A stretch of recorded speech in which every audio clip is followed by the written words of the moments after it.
The heat is on in the nation. At para kontrahin ang init na nakalulusaw, paparada na ang mga summer pantawid gutom at buhaw.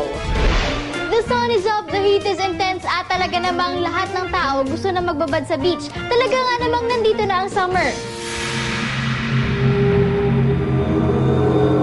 Tirik na araw, nakabubulag na liwanag.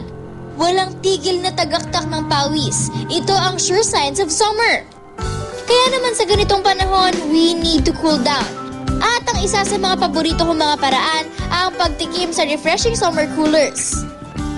Pero ang trip ko ngayong bakasyon, mga kakaibang sa malamig.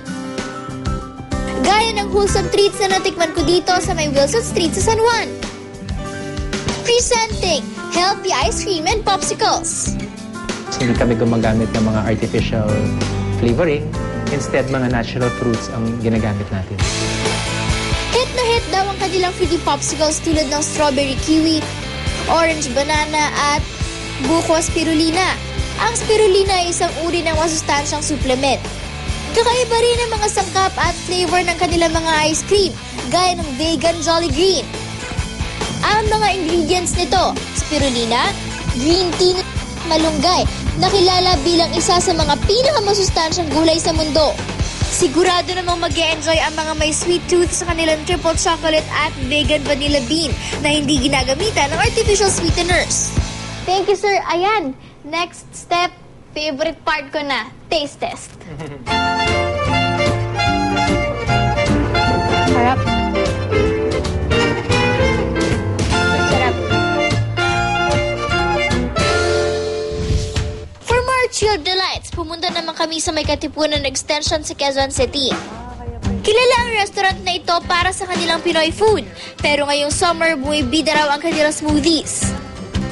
Gumagawa sila ng unique creations, gaya ng kasoy shake at ang kakaibang banalunggay shake o pinaghalong saging at malunggay. Masarap na, masustansya pa. The shakes are not just thirst quenching, they're also beneficial, rich in enzyme. Ang last stop naman namin, ang Ayala Triangle Garden sa Makati. Ang pinunta namin dito, ang unique milkshake line na tinatawag na Shake and Bake. And Shake and Bake one yan yung take-off ng milkshake. That's where we grew up, di ba? Sanay tayo sa milkshake. Yun nga lang, sabi nila, gusto natin new flavors. Para magkaroon ka ng new flavors, sabi nila, kumuha sila ng mga flavors from the cake line. Ba't nga tinawag Shake and Bake?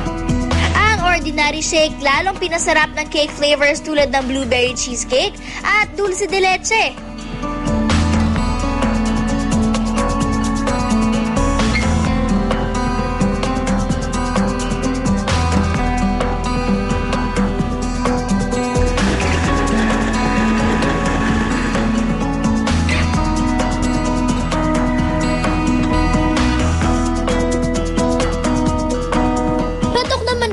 Cake and ice cream combination na to. Masarap siya. Verdict.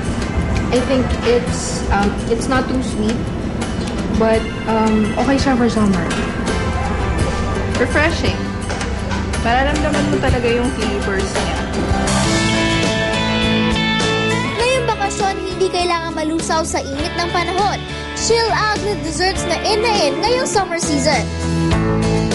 O ayan mga kapuso, ngayong summer, kahit mainit, kailangan lang ng summer coolers to beat the heat.